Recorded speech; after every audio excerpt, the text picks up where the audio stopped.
Okay, now I'm going to show you how to do the same Chaitow trigger point release on the QLs. The QLs are a good one to treat in side lying. If you look at the side lying profile, there's a lot of ones that you could treat in side lying quite easily.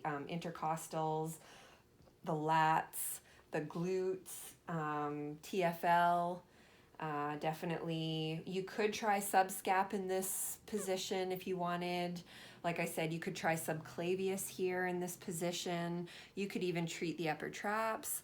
I mean, there's a lot accessible in side lying. You can treat the arm easily, both biceps and triceps. It's up to you. It's the anatomy of your person will differ. And so play around. Don't be afraid to move your client in different positions to get at the muscle from a better angle.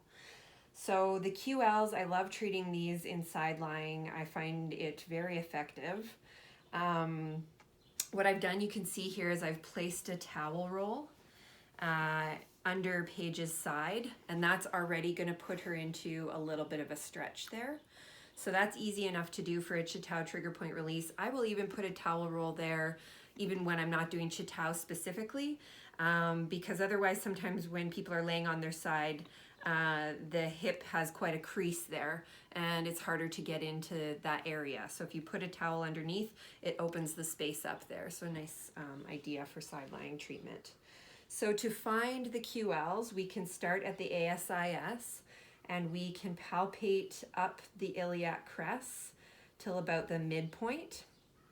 Right when you start to feel the bulk of the lats and that thoracolumbar fascia, you really can notice a difference. It becomes quite tough. Up until then, it's a little bit softer, and it's right at that kind of dividing line that it's best to palpate the QLs, because remember, the QLs are deep to all of those muscles, all of those erector muscles and everything. So, and the lats and the thoracolumbar fascia. So I've got sort of her midpoint right here.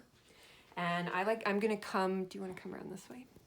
I'm gonna come at an angle like this because this is better for my biomechanics. You can see my joints are stacked and my thumbs are here, and I can palpate down and I can already feel that's pretty tender right there. Is that okay, Paige? Yep. I'm going to get her to hip hike, so resist me here. Okay, good, yeah, and that's painful.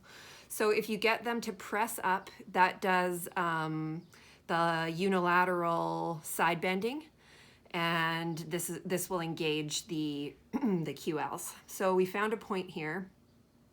Where would you put that on the pain scale? 0 to 10, 0 being no pain, 10 being like putting your hand on a hot burner? About a 5. It's a 5. Okay, does it radiate anywhere? A little bit down into the sacrum. Into the sacrum. Okay, so I'll get you to take some nice deep breaths, and I'm going to go in with my pressure. 1, 2, 3, 4, 5, and we're going to come out for 2 and go in. 1, 2, 3, 4, 5, and come out for 2. Notice my hands aren't moving. I'm just slightly reducing the pressure. And back in. 1, 2, 3, 4, 5. Come out just slightly for 2. Where would you put that now on the pain scale, Paige? 1. It's a 1. Okay. And then you slowly release. Remember, you have to ask that 4th question before you release the pressure entirely. It doesn't make sense to let go and then ask them if it released and where it's at in the pain scale, because they won't have that feedback.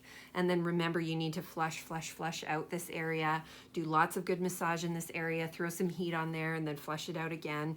And you need to get them to do some active range of motion at this point. So Paige, I'm just going to get you to hike your hips up a couple times like you did when you were resisting me. Good. And back down. Just get them to do that a couple of times. Move through that active range of motion. It's telling the brain that we have new range of motion here. You're free to move. It resets the proprioceptors. Great. Thank you. And then you can go and just finish up doing your flushing in the area. Good. So that's a Chaitow trigger point release on the QLs.